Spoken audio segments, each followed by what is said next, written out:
The Truth, episode 83. The Birds just let everybody down and blew a 21-point lead. What is the real problem with this offense, guys?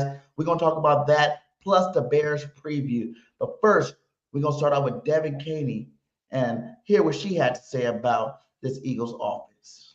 So I think I haven't held back when it comes. I don't think anyone has when it comes to the play calling for the majority of the season, in that it's a bit vanilla, but it's also kind of on trend with what we've seen and what we've been talking about with this Eagles offense for the last 4 years. Like, this isn't anything new in terms of the overall conversation that we're having. So I think at a certain point it stops becoming about the offensive coordinator and starts becoming, maybe it's the identity of this offense. And I know that they turn the ball over uncharacteristically on Sunday, but for the most part, while people, complain that it's vanilla and it's conservative, they succeed at not turning the ball over. That being said, I think all of us would like to see a bit more aggression. I mean, when that game started and the Eagles went up 21-0 fairly quickly, I expected that from the get-go. I feel like I was the only one, at least at our station, who was predicting the Eagles could win by a pretty wide margin on Sunday. So I was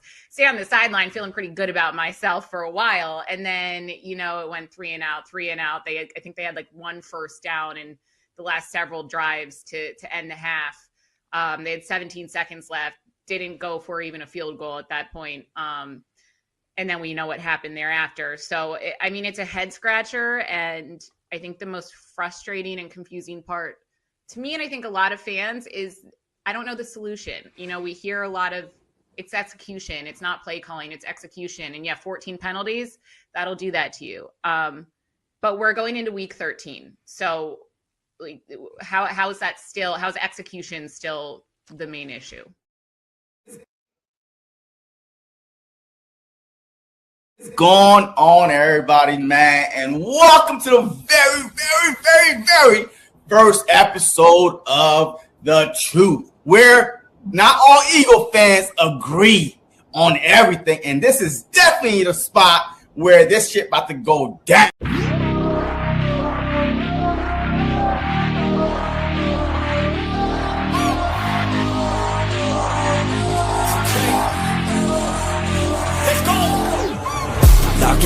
Gotta stay locked in, goggin. Gotta ball out like Robin. Straight to the top, I'm all in. Ordinary beats like a toxin. I don't wanna be like Robin. I just wanna lead, no watching. Fuck caution, I ain't gonna be common. I got the confidence, like I'm on this shit, like I'm the baddest bitch in the club. I'm here for dominance, I'm being honest, that's what I want. I'll never give up, I want the whole place sold out. My name in every mouth, you know I'm after this shit. Till the world say my motherfucking name. Say my name. Say my motherfucking name. Say my. You know I'm after this shit. Till the world say my motherfucking name. Say my name. Say my motherfucking name. Say my. You know I'm after this shit. Till the world say my motherfucking name. Driven by fire, driven by fear, never get tired, no I'm still here. Felt in the cracks, now I'm shifting gears. 10 years into my moments here. Waiting my turn, now I'm hot in demand. Slept on a kid, but I had bigger plans. Stayed low key, but I still hit drive. Give me one shot and I'm coming alive. Next on the left, second taste it. Gunning for the top, no limitations. From the basement, no hesitation. Flipping on my L's from the straight motivation. Ain't no quitter, I'm built for the grind. Pressure makes. What is up? What is up, Eagles Nation? It's your boy Birdgate 31 in the building. How's everybody doing? Hit that like, hit that subscribe wherever you are at, hit that follow button.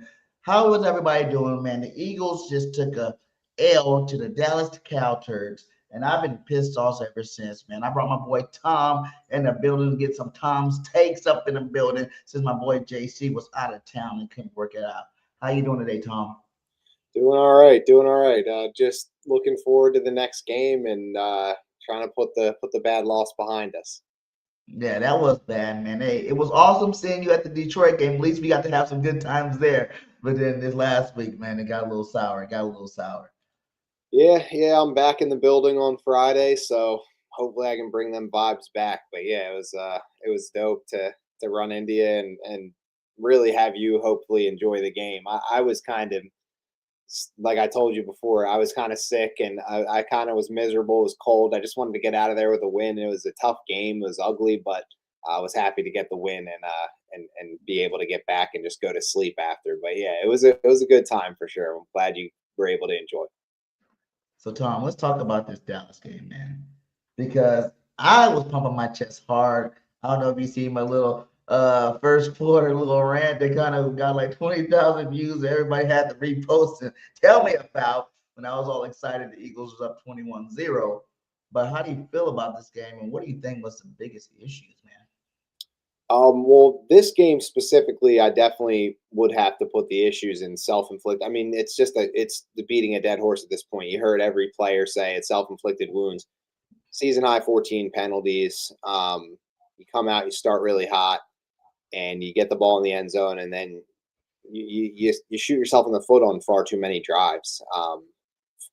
The clip you played before the show started, where Devin Caney's talking about an uncharacteristic turnover in this. It wasn't a Jalen Hurts interception. It was the Saquon Barkley fumble. Obviously, the Gibson fumble too, but that Saquon Barkley fumble, basically, the penalty right before that. I mean, that was a microcosm of the entire game right there. You get the ball completed to Devontae Smith down to the 12-yard line. So, this is your shot, right? And I'm sorry, what's his name? The right tackle.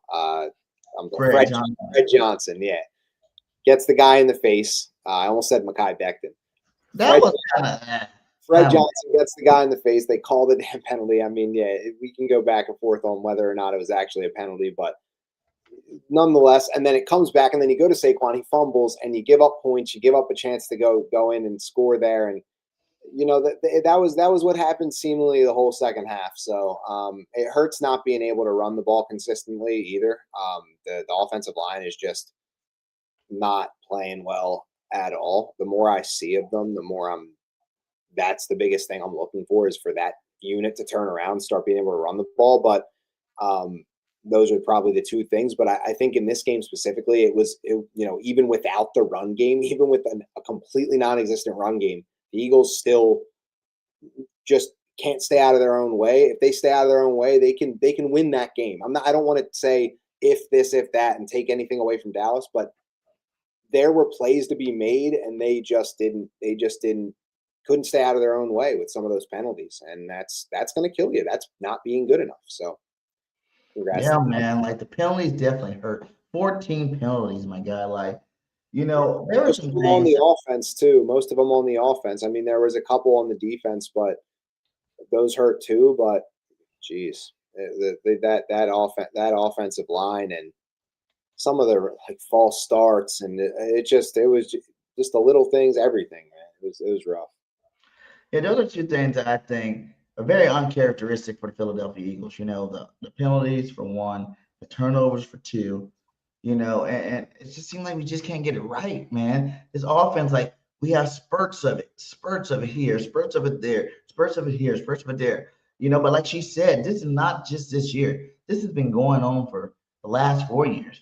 You know what I'm saying? Like, yeah, no, that's true too. Like it's just how we play. Like, I mean, everyone's said the same kind of stuff over the last couple of years, like she said, and you can't really fault. It's an internal conflict. I've talked about this on Twitter a lot this year. It's an internal conflict after a win to be like, man, did they look bad, or did they just do what they had to do to win, and they can win that way?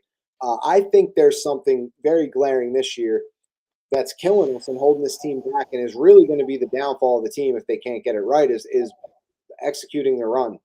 Just hat on a hat blocking and just being better in the run game. And that's, that's the biggest drop off to me from last season.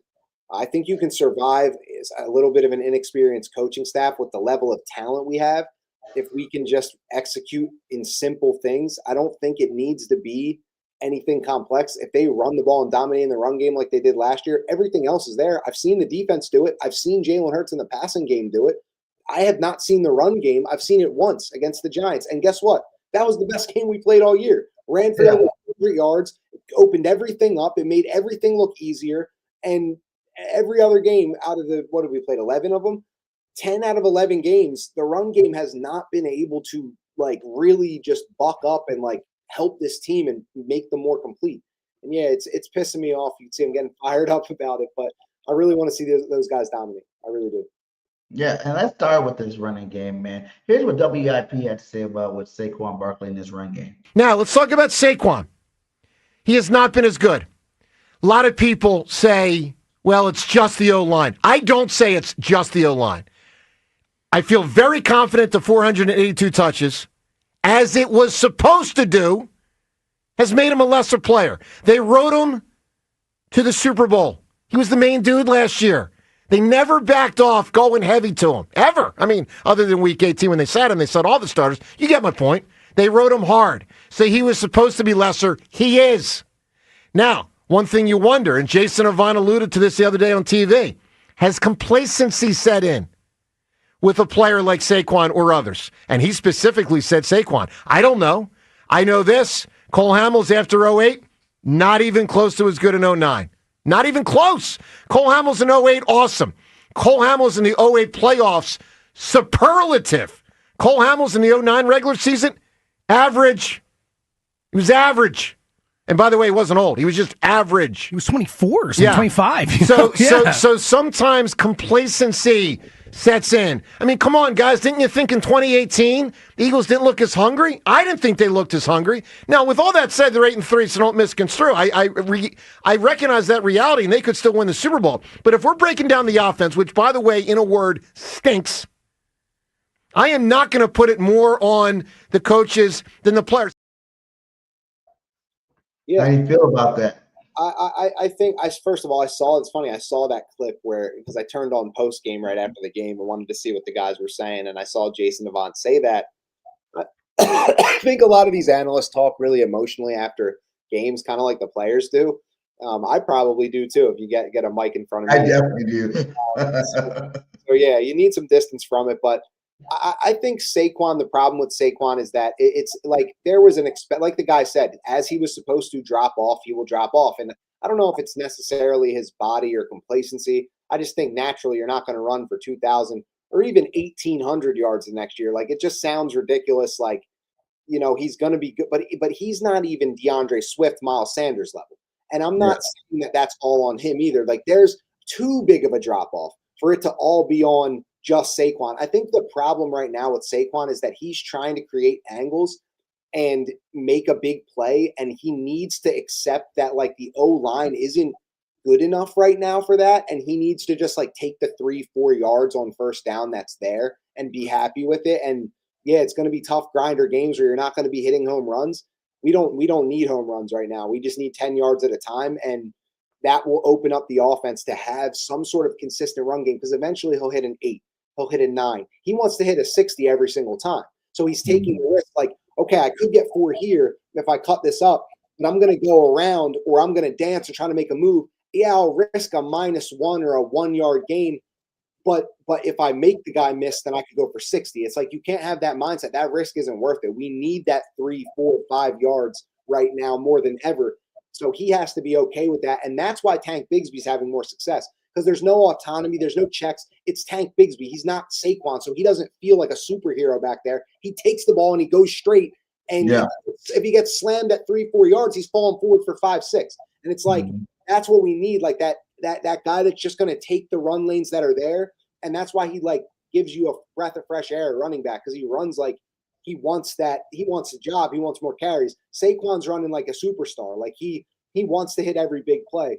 So I think that's part of it, but I also do think the O-line's been getting whiffed all year. I mean, it has been brutal. I looked at some cut-ups somebody made on Twitter earlier, and Jordan Mailata looks atrocious at times. And that's like you could say, oh, Landon's hurt, Cam's hurt, but Jordan Mailata has no excuse. This guy is just getting whipped right now. And that whole line from center over to the left doesn't work. And then Lane's out. And then Steen was a replacement for Becton, who was a really strong run blocker. So your whole line essentially got so much more weak. And this is the worst run game that we've seen with Nick Sirianni and Jalen Hurts as the head coach quarterback. Like this era, we made star out of Miles Sanders. Like I said, DeAndre Swift gave him his best year. Saquon amplified it, at least be on the level of one of the lower level backs that we had. We're not even on that level right now with this run game, and it is killing this team. It is killing this team. This team does not have a chance if they can't get the run game to be at least adequate. At least adequate. Yeah, that's facts, man. And we look at this, this is one of the runs they showed. I remember they cut up a couple of, plays. This is just one of the plays where he bounces it out. When you see I feel like last year Saquon would have cut it up right there and took it to the house. Mm-hmm. This is set up. This is blocked well enough for him to take it to the distance. You know what I'm saying? Like, I can't see because of the little clock thing there, but I'm pretty sure taking the distance or at least get to the. It's at least getting to where I see. I think that's Mailata getting beat. It looks like, right? Like that's the one. The only guy. It looks like he's almost getting held on the right side there. Like if you see to Saquon's right, yeah, he looks like if anything he would be the one because it's a screenshot, so I don't really know the way he was moving. But if he shot into there, but you at least get right up in there where like AJ is. If you get tripped up, you at least still get 6, 7, 8 yards on this carry. But instead he goes around and he like goes out of bounds and terrible. Just missed it. And then he showed a couple more. See, this is my thing with Saquon right now. I feel like you said, like, I wish I would have got the freaking, I don't know if you heard the self-joiner take on it. You know what I'm saying? Like how it's like, some of these guys, they feel like, what I'm saying, after the Super Bowl, they kind of get like, like they feel like they're there already. And I feel like every single time, especially now, you look at the yards Saquon had for the season. You look at his yards per carry. Everybody's keep talking about Tank this, he does this, Tank this, he does that. And yes, the defense probably isn't expecting Tank to do anything big, and Tank does go in there and make nice runs. But neither one of them are getting the ball enough. Okay, we talking about the whole second half. We didn't see Saquon run. Saquon's been sliding all over the place. Every single game, it seems like there's a play where, he's slipping and falling when you should be upright, running people over. You're missing holes because I feel like like you said, he wants to take it the distance every single time he gets the ball to try to make up for some of the yards he's had because he don't want to get put into the Madden curse. He don't want to get put into the whole freaking, 2,000-yard curse. So he's thinking, man, I'm running out of games to make that not a reality for me. And at the end of the day, it's the reality because you're overcompensating, you're overplaying it, you're trying too hard. You are Saquon Barkley. Chill out, get the ball, and do what you do. Like you said, north and south. You don't get yards east and west. You get yards north and south. And Saquon need to focus on just hitting the hole. You know what I'm saying? It's not 100% on him. I do feel like this coaching scheme, the offensive coordinator scheme, we're definitely gonna get into that. It's part of it too.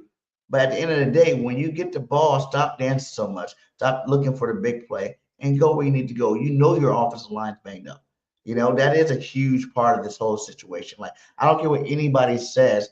That is number one to me, the reason why the run game hasn't got started. You know what I'm saying? Like you said, people are really forgetting about Mekhi Becton right now. You know what I'm saying? Howie Roseman really botched on a couple of things this offseason. Not paying, the CB2 and Rodgers. You know what I'm saying? $10 million, you could have had this guy on the roster right now. We probably have a little bit better CB2's position right now. Not paying freaking Becton $10 million. We could have had Becton in here running people over again and again and again instead of Steen, because Steen is not that guy. I've been saying this since last year. I don't think he's that guy. He's not big enough. He's not imposing enough. I think Steen is a good offensive lineman, but he's not great. He's not a guy that's moving nobody. Agreed. What are you gonna say? Yeah, I agree. I mean, Steen's more of a pass blocking. Like, he's not bad, honestly, but I think the problem is that, like, he's the only guy that's like, you kind of knew what to expect with Steen. Like you were saying, he's not really a physical run blocker. But like, if everybody else was like holding their end of the bargain up, then like it wouldn't be that noticeable or bad. But it's like everyone else is playing bad, so you're like, you don't really have a physical O-line right now that can run people over. Mm-hmm. And then all of our big three linemen that really affect the run game been hurt. Jurgen's been hurt, and I don't even think he's 100% back. Landon's been hurt. I don't think he's 100% back. Landon was getting worked this last game. And I seen some flip ups on him. He was getting worked. Yeah, the whole line was getting. That whole line was getting worked. Quentin Williams made these guys look like they're part of the damn varsity football team already in the pros, my guy. Like, it was nasty out there in terms of what the D line, the Cowboys were doing to us. You know what I'm saying? And it's not just them. It's been all year long consistently. It's a point where they even asked Nick, do you think you should have sat these guys a little longer? But it's like, how long can you sit them? Yeah, You know? the season's not that long, and sitting And guys last time like you were on, we were talking about sitting players, weren't it? Last time you came on, we were talking about sitting players and can probably you sit them? Can you it's been, not sit them? people have been saying that all year, but it's like it's a slippery slope. I said it last night actually on a stream. It's tough because if you sit a guy, then like you might get him a little fresher, but like then he comes back and he hasn't played for like a month, and you're like, all right, now get in there and play in like this. You're like his first game's in December. It's like, oh my gosh, like everyone's in game shape, everyone's been playing, through everything, and you're just coming in like, kind of just like, all right, I'm kind of trying to get my legs under me now, and it's like you never really. It's harder to predict those kind of things. So if the guy can play, then he can play, but they've just been playing really bad, and like I said, we can say injuries, we can say whatever we want, but at the end of the day, like that's what the result is us being bad on the O line. And if we can't block like anything, then I can't really like if you want to get into like all talking about offensive schemes and stuff, I can't it's not easy to judge a scheme when the offensive line is this bad. It's not easy to judge anything that the coaches are doing when the offensive it's hard to say because Jalen's been throwing the ball well, but it's just a run game, so it's like it's hard for me to get behind anything with like the coaches because they don't have a good offensive line, and like that's what Tell me this though, Tom. Listen, coaches penalties wise, I know we've been pretty bad in penalties last. I think we had 30 penalties. I'll say that. That's a discipline thing. Coaches, there's been some big plays that got called back because of penalties for sure. And do you think that us as Eagle fans don't put enough on Stoutland? We praise this guy Stoutland for being the guru, Stoutland University. Doesn't matter who we plug and play because he has done that over the years. To the point where he's not even doing his damn job this year in terms of these guys coming in and playing. Yeah, I think with everything, I don't think like, I think people will go and say, something about coaching and just pick something real specific. Like I'll put it on both players and coaches 50-50 because the staff we have and the roster we have, that is what we have. And we knew everybody's strengths and weaknesses coming into this season. Like you knew that our OC was going to have he was going to be a first year guy. You knew that Jeff Stoutland was the run game coordinator. You knew that, certain guys were in their positions, right? You brought in some new coaches. So the players had to like that. It's a collaborative effort. So the players had to figure out how to work with the coaches, just like the other way around. And Jalen talked about it at his press conference today, saying like, I've had new OCs like every year and everyone's different, but it's always a challenge, but we've always found a way. And it's true. Like they've been to the Super Bowl twice. They won one. They've been into the playoffs every year, like with different guys. They're 8-3 right now. So, it's getting worked out, getting with the coaches and players. And that's just not the OC and Jalen, but everybody. So that's like Stoutland with new O-linemen. Steen's now a starter. Fred Johnson has to play a lot more because of Lane. So I think everything's always like a work in progress in that way. So, that's kind of my take on that. And that's kind of just, it's hard to blame one or the other because it's always like on any given snap, even it's like a different reason, and you could blame someone or say it's coaching or say it's players. So when they're playing bad, they got to do the job part. And like I always say, I do the fan part, they do the job part. They got to fix the things that are holding the team back. And I think it's pretty because cool. Another reason why I say that because not only are we down on our OC, but Stoutland is the run game coordinator. You know what I'm saying? So you should know your players' level that you got in the game. So you should know these linemen's skill sets. You know your alignments hurt. You know your alignments that are backup. You should know their skill set to help, KP with this run game because we are like if this is like week 4 or 5, I understand. We are 13 weeks in the season now, my guy. And the run game has not been fixed not once. Like you said, that Giants game, but that's a 1 out of 12. That's not good enough, my guy. Like, and it's the Giants too, It's not like a dominating football team. I know we've beaten good teams, you know what I'm saying? But we're barely squeaking by with these games. And I just feel like we need to put a little bit more on Stoutland because he is the run game coordinator. He does control his offensive line. And these guys are not playing to the level we've been playing at the last, 10 years, 15 years. Like, this is the worst offensive line I've seen since I've been an Eagles fan. It feels like almost, you know what I'm saying? Like these guys are trash. 2020 was really bad, but no, under Sirianni and Hurts, this has been the worst O-line and run game we've had. I mean, it's crazy because that's like when Jalen Hurts was a young quarterback in 2021 when he was first year starter. That's what we leaned on, the run game. And people said, oh, Jalen sucks, like he can't lead a passing offense. But now years later, it's the OC that's a first year guy.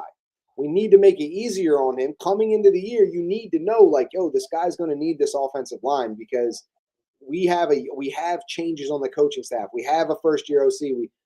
Everything, like, things change every year. So you need your strengths to be your strengths. And the fact that the O-line is a weakness now is brutal, man. It's Here's another thing too. I'm glad you said that too. This brings me into what they were saying on WIP that I really like. And I need to ask you, do you think this is the answer? If I were to ask anybody, what are Jalen's 3 best attributes as a quarterback?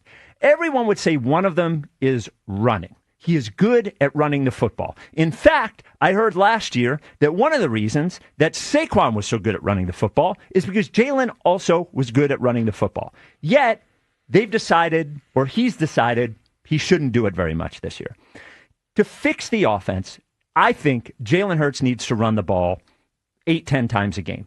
Here's what it does. First of all, it takes advantage of one of the things that he's good at that for some reason we've decided they're not going to do. It creates some leverage for the offense. It gives them what you want is sort of a numbers advantage on offense that we haven't been able to have. It's just been man to man to man to man, and we haven't been able to beat that because we've been failing. One guy on the offensive line has failed every single time. It gives us sort of a one-person advantage. It gives the defense something else to worry about. If he does it for 3 games, maybe it changes the whole rest of the season. And for everyone who is worried about him getting hurt, because I think that is part of the plan, I sort of understood it. You don't want him you don't want him grinded up toward the end of the year. I was worried last year about Saquon getting hurt. And everyone told me, and they were right, and I was wrong. Don't worry about him getting hurt. You got to win the game that's in front of you. If it takes 28 carries, we got to win this game. So here I look at a season that I know they're 8-3, but to a certain extent is on the brink. Nobody can figure out what is different about the offense. We're not adding players. We're not changing the offensive coordinator. We're not changing skill sets. Let's use one of the things that we are good at, and that is the quarterback running the ball. And if you're worried about him getting hurt, I want to get to the point in the season where it actually matters, that we're saving him for, And I think they need to do something drastic, and I think Jalen running the football is that thing. This is the lowest season Jalen running the ball out of all the seasons we've been playing football with us. You know what I'm saying? His passing numbers look a little bit better. You know what I'm saying? Like his passing touchdowns just went up. His, rushing yards is definitely down. His freaking rushing touchdowns are definitely down. Do you think that is another big key? Because even Saquon, we think about what you said earlier, from Miles Sanders to freaking Swift to Saquon's first year. All those guys, Jalen's ran the football a lot more, which was pulling linebackers away, helping the offensive line. You heard Lane Johnson even talk about it helps him. It helps the offensive line block because they have to worry about Jalen Hurts. Do you think this year, now that we're not using, Jalen Hurts in the run game as much, that's another reason why this offensive run game is not being utilized to the fullest?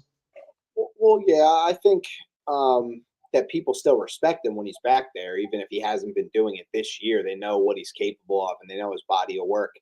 But again, this is one of those internal conflict things. With what Spike's saying is, you just heard me rant about the run game for the last 15, 20 minutes, maybe longer. I've been talking about it forever. But even now, it creates another one of those internal conflicts where I'm like, okay, yeah, he makes some points of saying maybe that could unlock the run game, the thing I'm most fervent about getting corrected, right?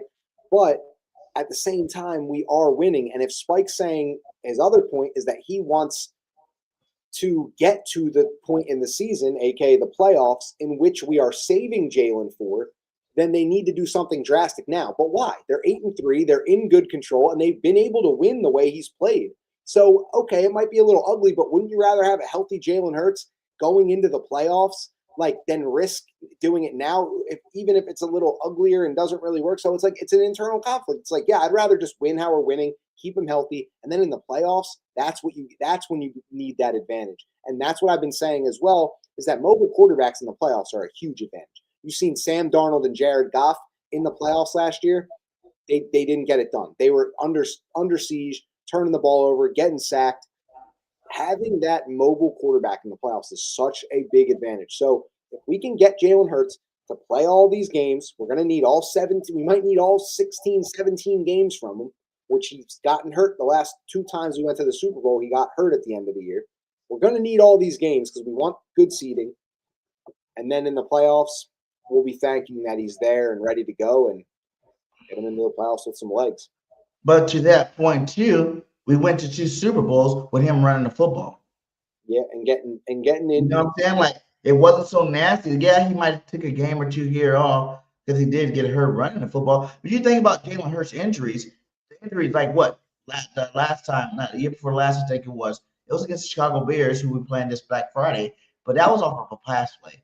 A couple of his injuries came from passing. It wasn't. I don't even really recall a running play where Jalen was running the ball. Besides, I think that time last year against Washington when he got against Louisville, that would be one of them. But that's the only one. He got hit really hard in the Denver game this year, and people said he got concussed, but he played the rest of the game. Either way, though, I'll say this: like running the ball, like Jalen Hurts running the ball more is fine, but like I'm always on the side of being more comfortable with how he runs the ball when he chooses when to run the ball. Couple QB draws aren't bad. They've done that a couple times this season.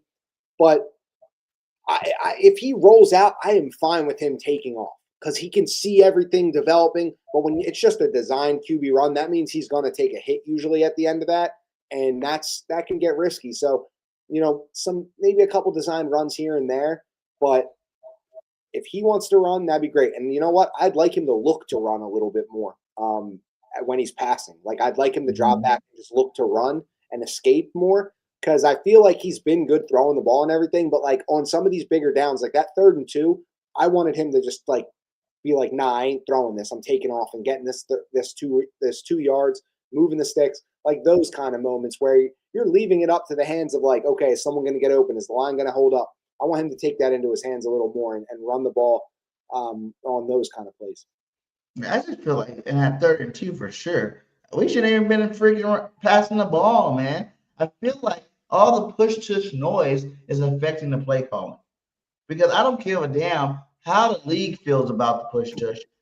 That is a play that we were always 2 yards out, we're getting a first down, regardless whether we have to run it twice or not. We're always getting the first down. And I feel like this year, especially after the beginning of the season, we kind of used it a little bit. Then everybody started talking about it again. And then all of a sudden, when they were getting offsides a couple of times, and like the last 3 weeks, we kind of abandoned. Yeah, we got the touchdown. But we got stopped. I think the Lions stopped us on it a couple times, which was crazy.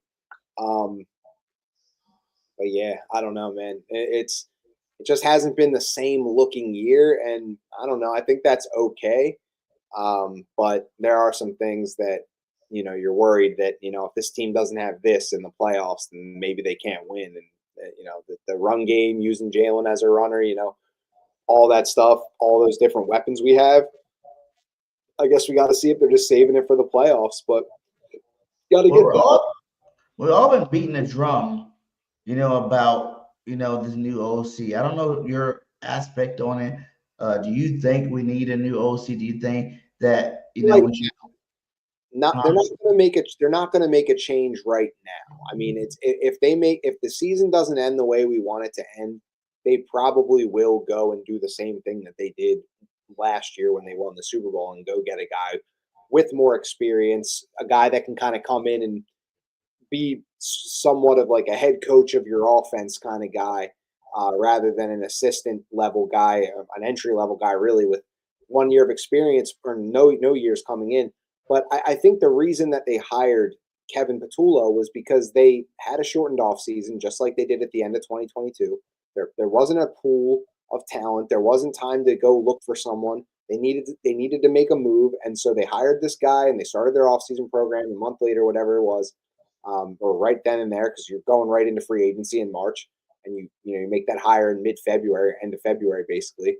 So you kind of knew what you were getting going into this. Like, you knew that you were going to have probably a pretty low-level OC this year a guy that didn't have experience, and all you did was hire from within because you wanted a guy with some familiarity and continuity.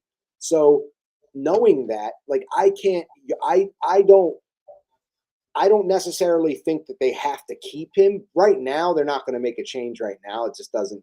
I don't think that, like, I think that being 8-3, being able to win, all this, you don't need to make a change. Like, it's not going to help anything. You just need to keep running. You're running. It is what it is. This is what they installed all offseason, right? They're not going to change the offense in the middle of the season. It's just not possible. So they keep the guy in there. And in the offseason, though, you could absolutely see, wow, there's a lot more candidates out there. Mike McDaniel got fired from Miami, right? You're gonna want to get your hands on him, right? So, like, you're gonna do things like that, and if it's an every other year thing for Sirianni and this crew, like, okay, they got to hire a new OC, but then he's gonna go be a head coach, and then they got to hire from within, and then they got to figure out if they can win with that. But if they can't, then, like, I guess that's just what it is, because Sirianni doesn't really call the plays. He's always going to get his. He's not good at it for sure. This coming to the Eagles to be an offensive coordinator might as well just be like a free pass to getting a head coaching job. Because if you have experience and your name's out there as a head coach, like a Mike McDaniel, a Kellen Moore, you're getting a head coaching job right away because you have all these weapons. They're going to be good. They're good with, like, this is like their worst year we've seen, and they're still good. So it's like, this is the most attractive destination for a coach that wants to, an assistant that wants to become a head coach. So we'll see what happens in the offseason. But right now, you're not going to make a change. It's just not. It doesn't make sense. You're still in the season. You got to just focus and see what you can do. Because to that point, in terms of keeping someone that's maybe internal, Ruben Frank had a guy that I thought maybe wanted to get your opinion about, maybe let him be promoted from within. I mean, the defense has gotten better every week, but you're not going to win a Super Bowl with this kind of offense. You're just not. So, yeah, I'm all for changing play callers. I would not have Nick do it. He's not very good at it. We saw that in 21 before he turned things over to Shane Steichen, who was great at it. Unfortunately, he's not available. Parks Frazier is a guy I would have do it right now. He's done it before with the Colts. He's called plays. You know, he's not a position coach, so he's got the ability to do it without being encumbered by dealing with the position. You can't have Kevin Patullo, and I don't think he's the whole problem. Like you said, I don't think he's the entire thing, but you have to change something. And there's other things you can change, but that's the big one. And he just doesn't have a flair for it, for using plays to set up other plays, for being unpredictable, for adjusting, in-game adjustments. We saw that Sunday. He scored 21 points, and then your offense falls to pieces.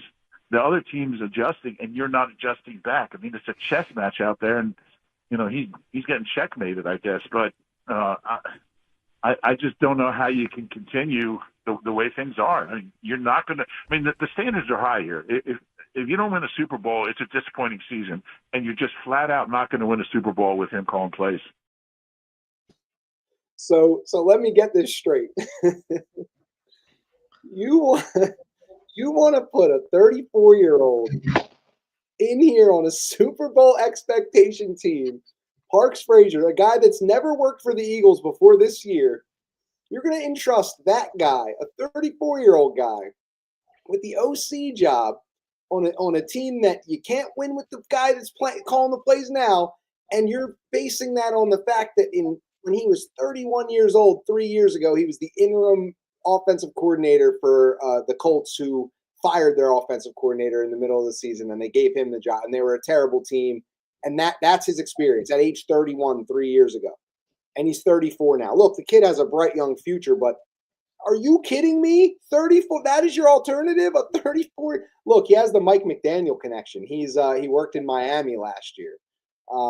No chance he'd survive here. They're not going to give him the job. It's not going to happen. But he's not ready for OC yet. He's going to be in the future. I mean, that's a bright young coach, 34 years old. I mean, it's insane. But I don't. Maybe that's what we need. We need some young blood, man. I'm tired of seeing all these. Look at what's going on with a lot of these teams. Even I'm watching Cleveland Browns. We got better players than us. I'm just so sick of every week watching all these other NFL teams with better players than us. Like you said, it's been vanilla for years. Anything that's tied to Nick Sirianni is vanilla. Yes, we've won vanillally, But come on now, like we got superstars on this roster. Look at Ben Johnson, what he did with the Bears. The Bears are 8-3 too. You know what I'm saying? Like, and that's Kyle, like for them, but ours is Williams look like a freaking listen quarterback again. Listen, if the Bears didn't win the Super Bowl this year, would you be like, "Wow, I'm disappointed"? No, they're 8-3, and you're super impressed. We're 8-3, and you're like, "This team needs Parks Frazier." Like, you know what I mean? It's because our offense is trash. We're like the bottom of the barrel offense. The only thing we do good is red zone.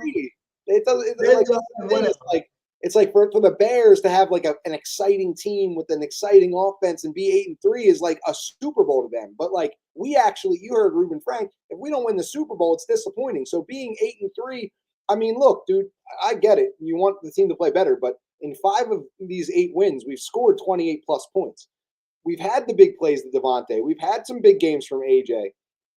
Like we're doing what every other, but we just have again, this is that internal conflict. We have the craziest expectations. Like what we're doing isn't enough, and we're nitpicking at these things. But like, how many teams are looking at us like, man, I would love to be that. Like they're not even happy with being good. And like these other teams were like, oh, I wish we were that. And they're the same team, or we beat them. And I feel like we just have that evil empire in us right now. And we want the best, Tom. We want the best. We want to see. I know. We want to see like the first quarter throughout the whole game. And I do feel like this, though. This is one thing I will say, because this is something that's been going on for years in the Nick Sirianni era. When we go up big early, we take the foot off the gas and they come back. I know it's NFL teams, anything will happen, but it seems to me every time we're up big early, like there was one year we're up big early, which are blowing teams out. What was it? The Super Bowl year, I think it was. 2022, and we just used to be kept rolling. Backups were playing. You know what I'm saying? We kept getting backups in the game. Run the ball though, like that's the thing. We could run the ball, and what we would do is we'd get a lead, and then we would run the ball and take the air out of the game. And just keep tacking points on. All right, we get a field goal. Okay, they'd answer with a field goal. Okay, we get a touchdown. And it's like we're taking time off the clock, and then you're giving them another possession to think about. And it just eventually breaks a team, and we would win. And maybe they'd come back and cut it to like a touchdown, but that's how we win. Now we get the lead, and we're almost better from behind because we can't run the ball anyway. So it's like we beat the Rams coming from behind, but when we're up on the Bucks, we were up on the Broncos. We were up on the Cowboys, and we almost got come back on by the Bucks. We did get come back on by the Broncos, and we got come back on by the Cowboys. Like we gave up those comebacks, and it's like if you can just run the ball and take time off the clock, it makes things way easier. Now I do want to go back to what you were saying though about taking your foot off the gas. And Devin Caney actually, in her initial thing that you played, the first clip, she was like, saying like, we just want to see him be more aggressive. And I think that's a really easy, like safe, comfortable thing for people to say is when a team blows a lead or they don't score after scoring a lot, that they're like, they stop being aggressive. But like, you can look at this game against the Cowboys and go through every play and every drive. And I don't think there was a point where I was like, man, they're just like settling and not being aggressive. They had made a bunch of big plays and got called back on penalties for them. So that just proves like they literally ran plays that were working, getting goals and getting them called back. So I don't think there was a lack of aggression. I just think they got in their own way a little too many times. And then they're on a couple of those third down. First of all, they can't run the ball. So it's putting us behind the sticks. We had to completely abandon the thing altogether. The run game was out. So we're throwing, and on a couple of those third downs, our offensive line just got beat, and Jalen took sacks or had to throw it away. And you're getting into too many 3rd and 7, 3rd and 8, and it's like you're not running the ball. So I don't think it's a lack of aggression. I don't think that they were able to like continue to move the ball because they can't run, and eventually that makes you too predictable. Cowboys start teeing off. They start beating us in the pass rush, and you're just giving the ball back. So, in terms of aggression, that doesn't necessarily have to be passing, right? It doesn't necessarily have to be passing in terms of aggression. We're talking about even running the ball aggressively. Like we literally didn't run Saquon. It wasn't working. I mean, they just had to give up on it because it was so ineffective. There's no giving up on the run game, though. No, they that was their choice. That was a bad decision, no matter what. You think about the end of that game too. How many times, like, if we just ran the football, we would have ran out of time. We kept throwing the ball, throwing the ball.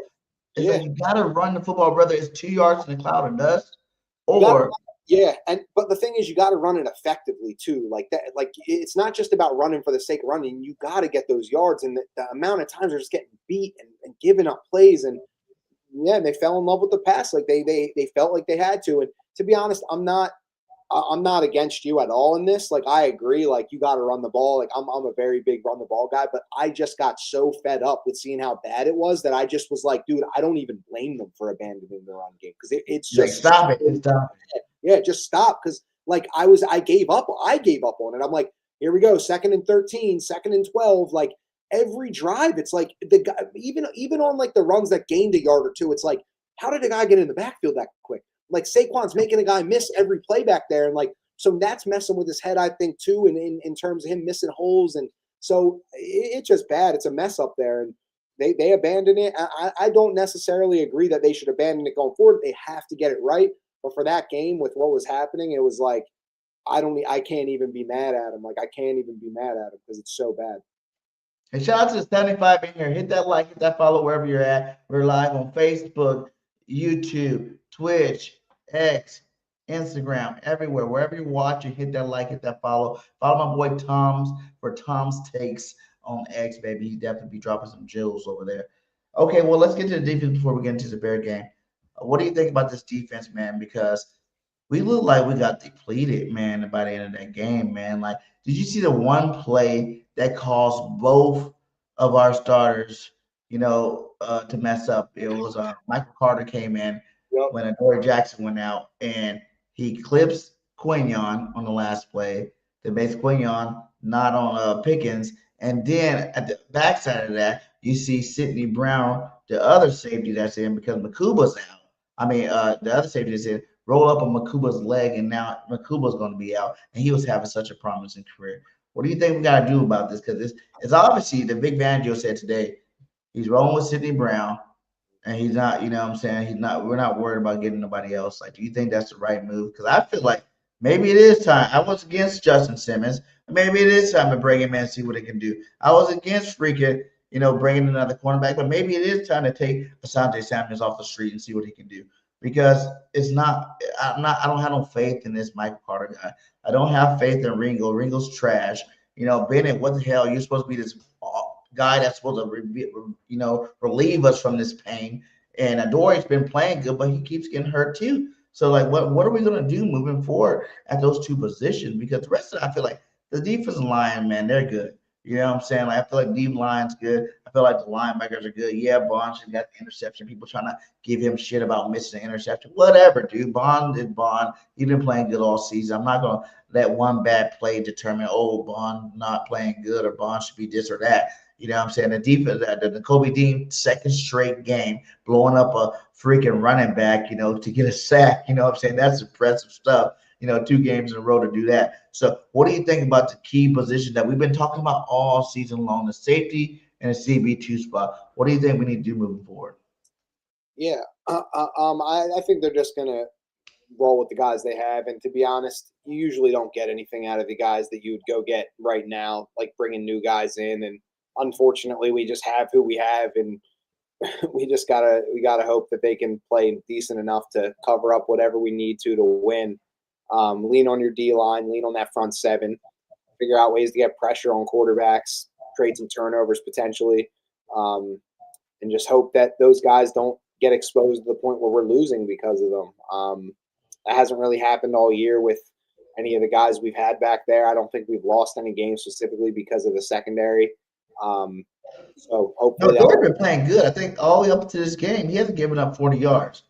Yeah, the whole secondary has been playing well, and I know George Pickens just went off on them, so you can't say that anymore. I think Pickens probably had the best game against us in any receiver has had. I can't remember off the top of my head. Pickens in beast mode right now. He is in beast mode. I've watched the last couple of games for him. He is in beast mode, completely in beast mode. And even Q's been getting burned a little bit more lately. You know what I'm saying? Happens. I mean, Cooper DeJean's giving up some big plays down there. At the end of the day, they're really good players, but once you just start testing them and going at them, and you have time to throw, and they're good receivers every week. It's the NFL. Like it's not nothing lasts like forever in this league with how we are playing. You could be, we're all like, oh, this guy's the best, top 5, this guy, top 5, whatever, and then you got to play still. You still got to line up to play because there's a guy over across from you that thinks he's top 5 too. So it's like it's good on good. That's just what it is, and you're going to lose some of those battles. And I think the Cowboys got the better of us. It's funny because no matter how good we are, no matter how good our players are, playing against them in Dallas, we usually lose that game. They've been way better against us in Dallas than we've been against them. So, obviously, especially since against Dak too, I hate it now because you just see Dak. Oh, Dak is superior against. Who gives a damn, dude? Like that pisses me off to even hear these guys pump the chest up about. I mean, beating Dak, like we beat you in Philly earlier this season. Well, you got to remember too, Dak didn't play last year, so the last he played time this year when we beat him. I know. I'm just saying that, like for Cowboys fans, the last time Dak Prescott beat us was 2023 at home late in that season. So it was like 2 years of them not being able to see Dak Prescott beat the Eagles because we beat them to open this season, and all they ever say is he owns them. And 2 full calendar years went by without them seeing him beat us. So they have the game finally at home. He has a great comeback win, and you see how they're acting. It's like we knew it the whole time, and meanwhile they're like 5-5, and it's like it's just funny that we're like, okay, we're moving on to like the next game. I know you guys won. It is what it is, but I just think it's like that's the biggest part about it. That I feel like if it wasn't a division team, right? Like I didn't like the Broncos loss, right? Yeah, exactly. You don't want to lose to the Cowboys like that. You don't. I understand the Giants and the Cowboys division games. It doesn't matter your record. You know what I'm saying? Like you can be the best team, lose to the worst team in the division. That's just division games in general. So it doesn't sting as much. It stings as much because we hate the Cowboys. And it stings definitely right after the game for the first 48 hours. It stings a lot. Because you got to hear all the Cowboy fans go pump their chests up, you know what I'm saying? But in reality is, like, we still beat some of the best teams in football right now. We're still at 8-3. The sky's not falling. These guys are pumping their chests up, and they can be done this Thursday when they lose. Right, exactly.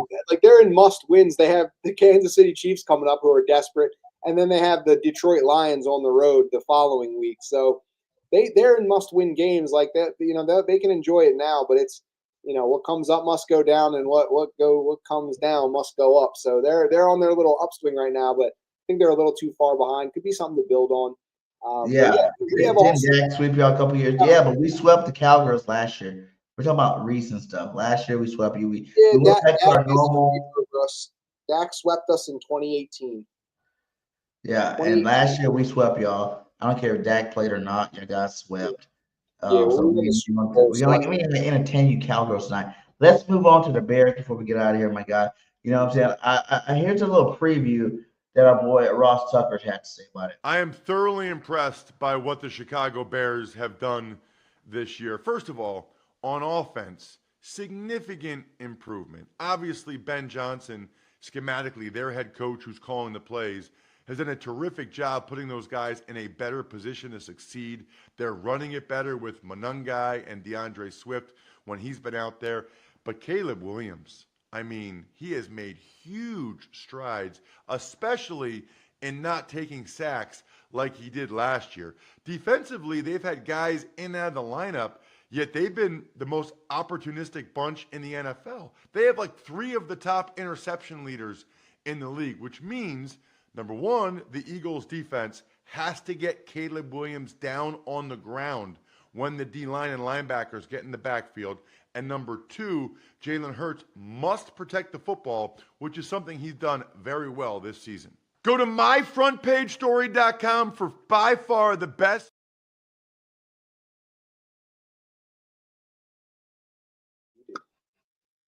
I think we were muted. I said we got some Eagles coming back to Philly. I think it was. We got Swift coming back, Edwards coming back. They said there was someone else coming back too. C.J. Gardner-Johnson. C.J. Gardner-Johnson. Oh, why can't we get away from this guy? C.J. G.J. is coming back to Philly too, man. Like, what do you think? What is your first take? And like, what do you think how this game's going to go down. Like we said, they're on the uprising too. They're having the best year with Ben Johnson. Shout out to Ben Johnson, man. How you take the Lions offense and now you're with the Bears and now you're having better records. Don't they have a better record than the Lions this year? Yeah, and have a better record than your former team with less talent. Because I'm not saying that the Bears are trash. I'm saying they're definitely not as high powered as the Lions are. You know what I'm saying? And that's what I'm saying about a freaking offensive coordinator that knows what the hell they're doing, scheming people open, man. If everybody hated Caleb, I'm a USC fan, so I love Caleb Williams no matter what. You know what I'm saying? And this year, he's showing that he is an NFL quarterback. Last year didn't look so well. You know, I had to hear a lot of people talk about him, but this year he's looking great out there. What do you think we need to do, man? Yeah, I think it, first of all, Ben Johnson's done a great job there. He's obviously an offensive-minded guy. He gets a couple talented players in there and knows what to do with them. I think they had Matt Eberflus as their head coach before. I mean, just a couple weeks ago, Dallas fans didn't even want him as the D coordinator, and now all of a sudden, I guess he's better. But he got a couple players. Nonetheless, as a head coach, it's not a good thing, especially for a young quarterback. So Ben Johnson has definitely breathed a breath of fresh air in him. But let's not sleep on the players too that they have. And Zacchaeus is over there too, right? I think so, but they have DJ Moore and Rome Odunze, so that's two good wide receivers. And then their offensive line, they added 3 new players to that offensive line in free agency and trade. They added Joe Tooney from the Chiefs. They traded for him, and then they added in free agency. They actually added the best center in the available. He was from Atlanta, Drew Dahlman. And then I believe they picked up another guy in free agency as well that was like a guard. They drafted a tackle, I think, last year. So they way improved their offensive line in this offseason. And I thought the Bears had a chance to be one of those sleeper teams this year because of that, not because of anything else. I've always liked the quarterback. Thought he was naturally talented. He can run. He can throw. Always thought he was a good player. I think he got a lot of hate for his personality and some. He's kind of a young kid. He's the only thing I hated on him was his painted fingernails. Come on, man. I think people were judging. Yeah, I think people were judging off that a little too much and not as pure talent. So I've always thought that. So as much as I say yes, Ben Johnson, it's a perfect marriage. It's an offensive head coach, and then you drafted Colston Loveland, who's been having a great year. And in a lot of the highlights they showed there, again, I mean, maybe I'm not being fair, but it's sometimes it's good on good. You see Colston Loveland get one-on-one and run a slant. You're not going to double a rookie tight end. You're going to line them up and you're probably going to put someone on them. So it's is that Ben Johnson or is that Colston Loveland just being better than the guy in front of him? So I'm not doubting Ben Johnson overall has been a great coach for them and perfect fit for a young offense like that.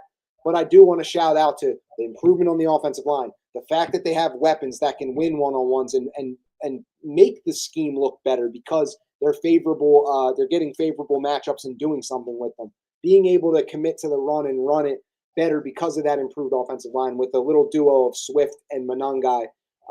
They've added a lot of these pieces that they didn't really have, and they tied it all together with a coach that makes it work. And that's really what it is. So shout out to all of them, man. They're playing really well, and you can't deny that. Yeah, man. Do you think that's another thing I heard someone say about the Eagles too? We play down to our talent. Because you see, when we play these dominating teams, we look a little bit better. Right. But when we play these teams we're supposed to go out there and destroy, those are the games that we look suspect. Do you think? Right.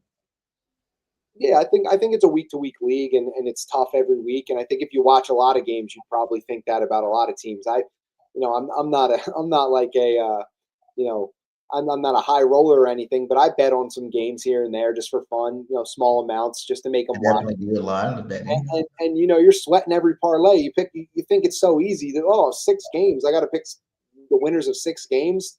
Sure. And every game comes down to the last, the fourth quarter. You're watching Red Zone and they have the witching hour is what Scott Hansen calls it, where losses become wins and wins become losses. And you really go in and you're like, nah, these games are kind of all decided. And then at the end, there's 4 games that are ending in nail biters. So I just think the NFL is like that. And it's just a competitive league and it's crazy week to week. So if it was easy to decide who was going to win based on the level of talent or anything like that, then we wouldn't even watch it, and it wouldn't be hard to bet on at all. But that's part of betting on. There'd be a lot of rich people out there, Yeah, or a lot of broke people for sharing parlays. Yeah, which means when everybody's rich, nobody's rich. So like it has to be unpredictable to exist, and that's really what the NFL is. So sometimes we step up, we play great. I think it's more telling about the Eagles that they step up and play great against great opponents in big high stakes matchups, and I think they're going to lose games at times anyway. And if it's because they kind of shot themselves in the foot one too many times, like the Dallas game or the Broncos game, or they just came out flat like against the Giants, then I don't know. Maybe that's sometimes, that's sometimes how you got to lose. But when the stakes are high, this team has delivered time and time again. So we'll see. So what do you think is, and I know you said about the offensive line, do you think that is the biggest challenge, the offensive line versus defensive line? That's the biggest matchup for this game coming up? Yeah, like you short heard. week too, guys. That's another thing too. We got all these injuries. Look at these injuries. Because I pulled that up. Hold on. Yeah. Let's look at that injury report here. Where is it at? Injury report here. So we got Xavier Gibson, which I don't care. You should have never took that punt out. Brandon Graham groin. Lane Johnson foot. Makuba ankle not playing. Devontae Smith shoulder chest. Didn't even know he got hurt in the game. Saquon Dory Jackson, game day concussion protocol value, full practice. That is tiny text. Jeez. Well, full practice. That is tiny text. Full practice for Dory Jackson's actually as crazy as it is to say is really good news. It's good, yeah. Really what about you think we get one of these two linemen in there from Hinton or Willie Lampkin? You think one of those guys get to play some this week? Yeah, I don't know. We'll see. We'll see what happens with them. Because they say Landon limited practice knee. Obviously, he's still hurt. Blankenship died. I heard he said he's gonna play, and Saquon's gonna definitely play. So, but out of the people hurt, we all kind of knew about all. I didn't know BG was hurt, and I didn't know Devontae Smith was hurt. But they could just be like, how the Eagles like to just keep those star players out. During the week. I can't believe Brandon Graham did this to himself. Came back out of retirement to not really play a lot. Now he's not practicing because he's hurt. Hopefully he gets healthy. Hopefully he can come back and be a little smart club. But yeah, no, I mean the offensive line looks dinged up. Landon Dickerson obviously has this injury that's been lingering all year, and I don't know if it's going to get better. Honestly, I think he's just going to need a full offseason. So it's like he might as well play. We'll see. We'll see what happens with that, but. I think that as crazy as it sounds, the Adoree Jackson thing and the fact that he practiced in full is pretty good sign. Which 4 weeks ago you'd be like, what? Adoree Jackson being a full participant is a good thing, and it's like, yeah, it actually is. It actually is, man. He's been playing some football, man. Yeah, the Cowgirls got him pretty well there, but he's been playing some good football. 2 games out of what? 12, I can deal with that. 2 games. I think looking ahead too, I mean, we're not players, we're fans, so we can do that. I think beyond the Bears game, I think this is the lighter part of your schedule. There's still a couple tough games. I think going to LA is going to be tough just because of the travel, and they're a decent team. They're a good team. And then going over to Buffalo obviously is going to be yeah. But you have games where, I mean, I don't want to undermine any team in the NFL, and like you said, we played down to competition and lost to worse teams this year. But you do have what you should have in front of you is a couple games that are teams that aren't really playing for much. Teams that, they're going to try, they're going to come out and play, but you're playing for a lot more and you're better than them for that reason. And you have Washington twice, you have the Raiders. So these are games that you got to take advantage of and use them as like a get right game where it's like, okay, this team ain't really playing for much. We got to be able to, dominate at the point of attack and things like that. So, yeah, I think you're going to learn a lot about this team over the next 2 weeks against the Bears and Chargers. How they play in these 2 games is going to tell me what to expect the rest of the year. I'm going to the Chargers game, so you better not lose, goddammit. You better not lose. A lot of money to go to LA. I do not want to go down there with the Stars and Rose. You're going to that game? Lost, my guy. So you said you're going to that game? Yeah. It's my girl's birthday, Miss Birthday. It's her birthday. We're gonna be going down there for her birthday. She's never been to California, so Nice. I'm from Cali. We can go down there, check the game out. Go see the kids and have a little fun down in LA while we're down there. But those are the two games. I try to go 2 games a year at least. And last year was a 1 home game, and then the New Orleans game. This year, with the home game was the Detroit game, and the away game was the LA game. Yeah, I'm going as well. Hell yeah, Tom, baby, that's what I'm talking about. We Yeah, get together, my guy. I got some friends in LA. I used to live in LA for like 5 years after college. I'm from LA. Like, I'm born and raised. I'm a Cali boy. Oh, sure. I've been in the South the last couple of years, but I am a Cali to the heart. I'm from LA. I was born and raised in LA, and then I moved from the Central Coast. You know what I'm saying? I went to Santa Barbara City College. Nice. And the college, and I'm from I'm a Cali boy at heart, baby. Awesome, dude. Yeah, like a lot of friends, a lot of family down there for sure. That's dope. Oh yeah, that's dope. That's perfect.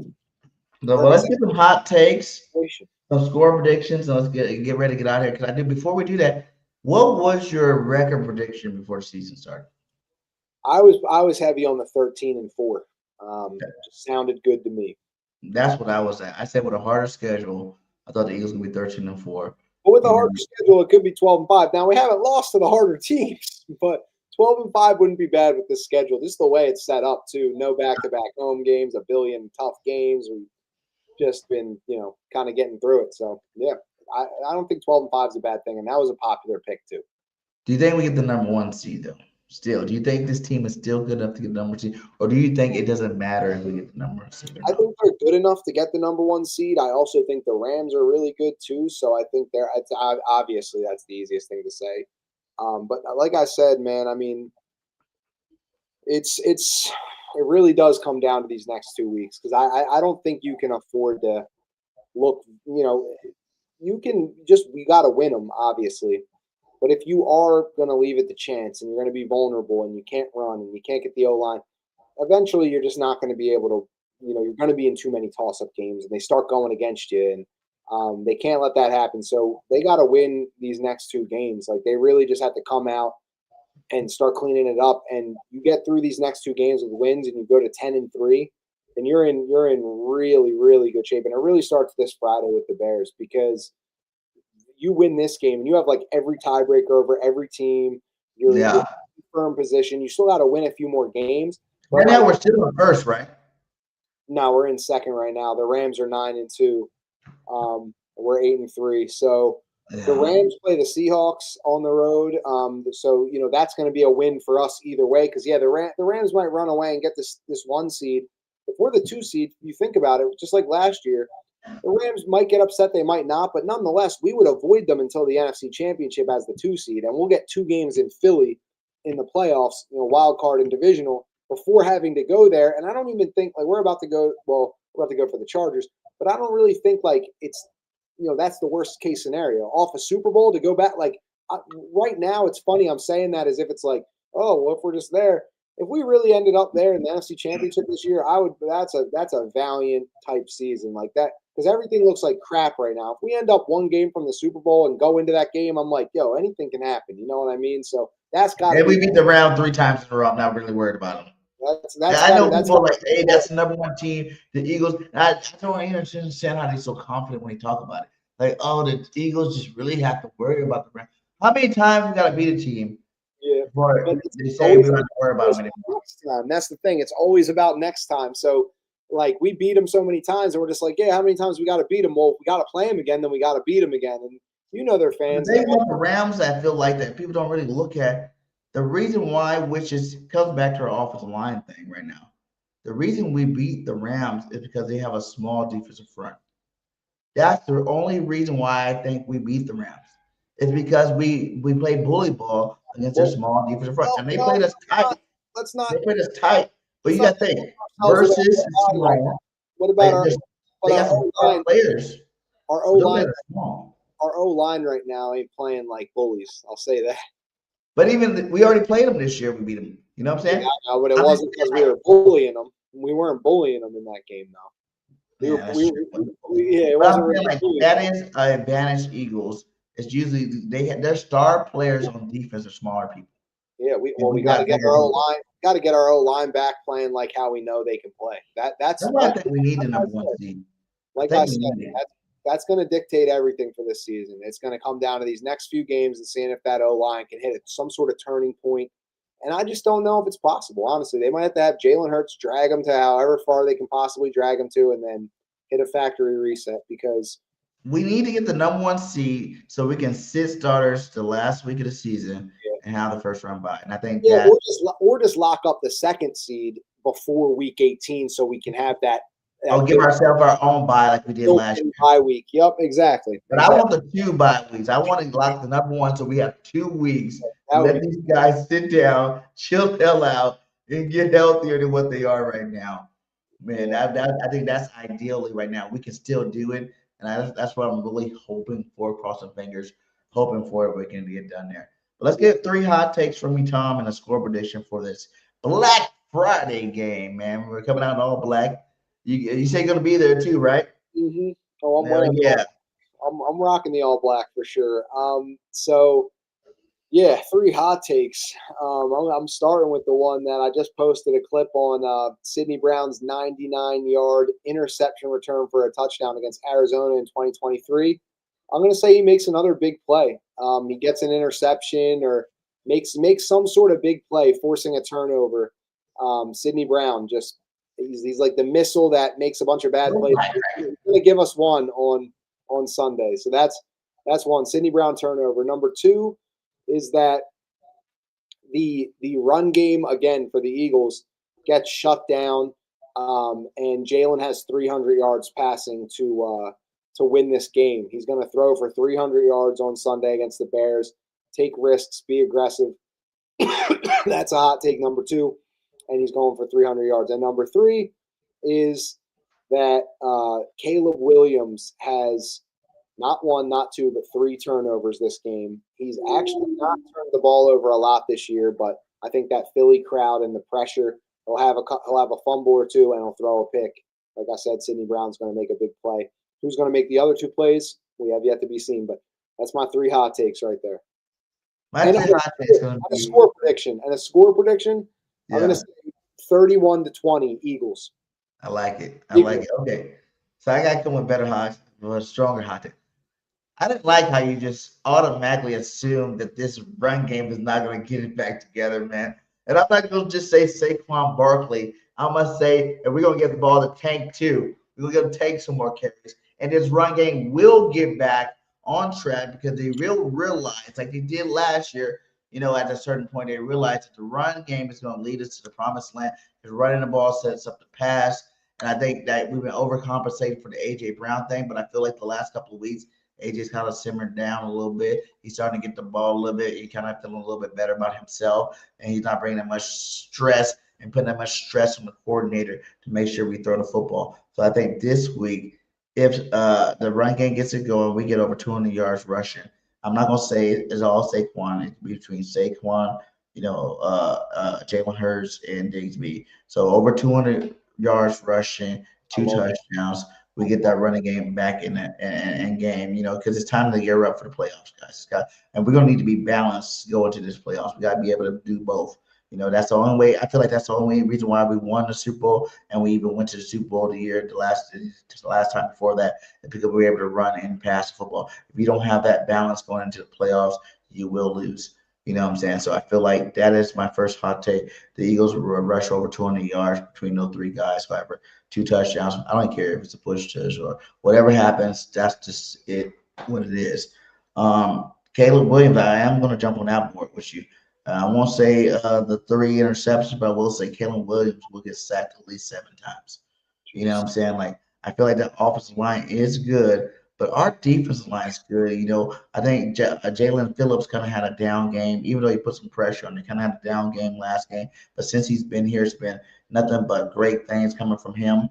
Jordan Davis been playing lights out this season. I would like to see him make the Pro Bowl this year. And then we're starting to see the old form Jalen Carter back. He was splitting double teams again last game, and he's been putting that pressure on him too. He should have had that tackle for loss. I remember seeing the clip for, but it's just showing that he is getting back in there. So this whole defensive line as a whole, Nolan Smith and these boys going to get to him. what I say, 5-6 times, six times, 5-6 times this game. So it'll be 5-6 sacks from our defensive line. And then my last hot take is let's go with Quinyon Mitchell get his first interception. God damn it. Like, God damn it. I've been saying this for weeks and weeks and weeks and weeks. We wanted to see Q get the interception. He still hasn't got it. The Gene doesn't pick the ball. You know what I'm saying? Linebackers doesn't pick the ball. He even had Jalen Hunt got a pick. You know what I'm saying? It's time to see Q. I think Q takes that last game seriously and realize that he does need to step up his game because as great as he is, the last couple of weeks, he has been giving up a little bit more than he ever does give up. You know what I'm saying? He's been playing a little bit too loose. And I think it's time for him to, hone it back in, lock it back down, but get a pick in the regular season, Q. Don't wait till the playoffs to do it. I loved the playoffs last year. You got a couple of them in the playoffs when it did matter. But let's start making it happen now before we get to that player. Because that is the one thing that keeps you from being an unanimous All-Pro, Pro Bowl guy, is that you don't get the picks, my guy. You got to go get those interceptions in this regular season. And I think it starts this week against Caleb Williams. Like you said, Caleb Williams going to throw those picks. Well, Q's getting one of those picks, baby. That's going to be my third hot take. And then the score prediction, let's go 31-21 Birds. You know what I'm saying? Like, it's going to be a good game. The Eagles score. Defense give up some yards here or there. You know what I'm saying? Because that is a good offense. Like, Ben Johnson got those guys humming on all cylinders. Like you said, they have a great offensive line. But it'd be the Eagles win. You know what I'm saying? We're back at home where we need to be, and it's hard for us to lose. You know what I'm saying? Plus, we're all of them, all black, baby. We're all black, baby. They come out games with the all black on. So we're going to come out games and we're going to light some fools up, and it's going to be awesome, man. But, yeah, man, hey, thank you for subbing and everybody go. We got 100 in here. Make sure all 100 of you guys go to X, go follow my boy Tom and all the other social media platforms, Instagram, TikTok, all those platforms. Go sub up, my guy. He filled in great today for our boy JC Sports Talk. Salute to JC in his vacation. Hope he's having fun. And check us out. Like I said, every Tuesday night, 8 p.m. We are here with the truth. And we definitely seen that I've been throwing out a lot more content out there. So make sure you subscribe to Bird Game 31 on all platforms. You just type in Bird Game 31 wherever you're at. You see me pop up, man. Hey, any last words from you, Tom, before we get out of here? Man, I'll tell you what. This team's taken years off my life, but I'm there. I did love that tweet you said. Seriously, check out your boys. This season's been rough, man. It's been exhausting already, but I'll be there Friday, and I'll be right. I'll appreciate that. I'll be right. I'll be right there, man. I'll be right there cheering the team on like I always do. So we'll see. We are the fans, baby. We are the pulse of the Eagles. Let's stop letting the media get us all spun up. You know what I'm saying? The media be getting us all spun up. And I get a little crazy too. Y'all see me. I go crazy when the Eagles lose, man. Like, it's like, you can ask her, like, my whole Sunday was horrible after that game. You know what I'm saying? I couldn't get the funk off. I was mad. I didn't want to do nothing. I was sitting there just thinking about all the messed up plays and the messed up coaching decisions. But I do think, like we said, we got 6 games left starting this week, 1 game at a time. Let's go SQ. Let's go take these fools out. Let's go ahead and reclaim that number 1 spot before we go to the playoffs. I do believe the Eagles need to get this number 1 spot. Yeah, I think that would be the most beneficial thing for this team, considering the health issues that we have on this roster. And I want to see us get them, baby. You know what I'm saying? So fly, Eagles, fly, and go Birds if we out. Peace. What's going on, everybody, man? And welcome to the very, very, very, very first episode